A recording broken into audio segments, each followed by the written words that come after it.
Olá, senhores, todos bem? Sejam bem-vindos. Eu quero conversar com você a respeito do crime de rixa, artigo 137 do Código Penal. Rixa, artigo 137 do Código Penal. Então, vamos fazer a leitura do artigo. Olha o que diz o legislador. Participar de rixa, salvo para separar os contendores. Participar de rixa, salvo para separar os contendores. Muito bem, preciso saber o que é rixa em primeiro lugar, legal?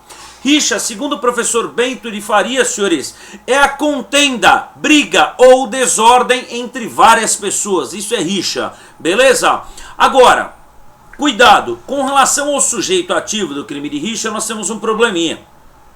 Por quê? Sempre quando o legislador ele quer a quantidade de pessoas, ele coloca. Lembra no furto qualificado? Concurso de pessoas. Legal, nós precisamos de 2 pessoas, 2 ou mais. Roubo circunstanciado, 2 ou mais. Formação de bando ou quadrilha, mais de 3, no mínimo 4. Participar de rixa, quantas pessoas? Então, senhores, prevalece na doutrina no mínimo 3 pessoas.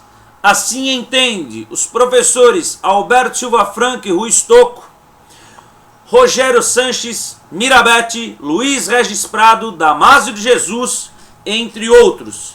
Discorda, né, desse entendimento, fala que precisa no mínimo 2, exige no mínimo 2, professor Heleno Fragoso, não prevalece, no mínimo 3 pessoas. Por quê? No mínimo 2 pessoas pode caracterizar o quê? Lesão corporal ou tentativa de homicídio, beleza?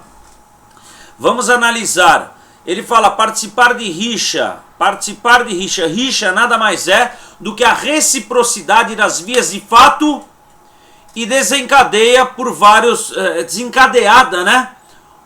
Pelos rixosos. Vias de fato, lesões corporais. Desencadeada pelos rixosos. Muito bem.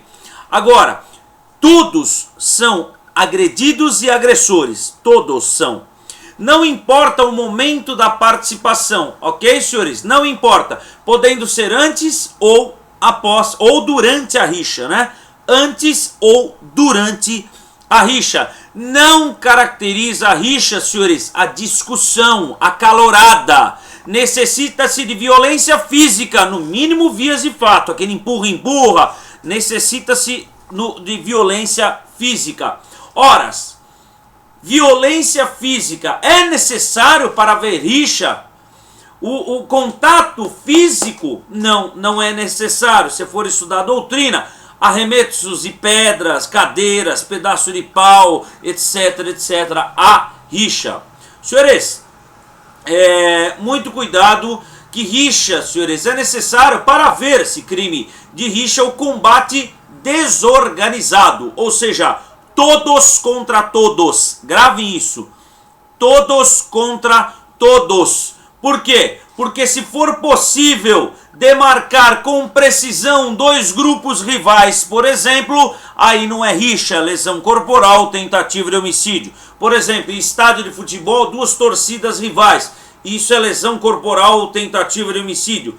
Rixa, senhores, todos contra todos. Vamos imaginar, as pessoas num show, por exemplo, começa a pancadaria geral, legal? Não precisa haver contato físico, é isso que ele disse, muito cuidado. Quando é que se consuma o crime de rixa? Consuma-se com o nascimento das agressões recíprocas, senhores. Agora, o parágrafo único, ele traz uma regra importantíssima. Ele fala o seguinte, ó. Se ocorre morte ou lesão corporal grave, aplica-se pelo fato da participação na rixa, a pena de detenção de 6 meses a 2 anos, ou seja, é a forma qualificada, a pena é maior. Muito bem. Se ocorre lesão corporal de natureza grave. Muito bem. O que acontece aqui, senhores? Será considerada qualificada a rixa, ainda que terceira pessoa estranha ao tumulto ficar gravemente ferida. É qualificada a rixa. Perceba que mesmo que o agente participante da rixa fique gravemente ferido, vai responder por rixa qualificada, senhores. Mesmo que o participante da rixa fique gravemente ferido, ele vai responder por rixa qualificada. Por quê? Porque a rixa é todos contra todos. Beleza? Até aqui ele vai responder por rixa qualificada. Agora, se você conseguir identificar o autor das lesões corporais, aí o sujeito vai responder por lesão corporal mais rixa qualificada. Legal? Até aqui? Mataram o sujeito. Muito bem. Você conseguiu identificar a autoria? Esse autor vai responder por homicídio qualificado mais uma rixa. Mais um crime de rixa em concurso material. Beleza? Então, rixa, senhores, é todos contra todos. A grande discussão é a seguinte: rixa e legítima defesa. É difícil você identificar, está lá no livro do Bittencourt, é difícil você identificar, mas é perfeitamente possível. Imagine você, o seu amigo lá no meio do tumulto, apanhando, você vai lá e tenta defendê-lo. Eu tenho a impressão que você vai ser beneficiado pela excludente de licitude do artigo 25 do Código Penal, legítima defesa. Beleza? Então rixa prevalece no mínimo 3. Maravilha, senhores? Até uma próxima oportunidade. Sucesso. Tchau.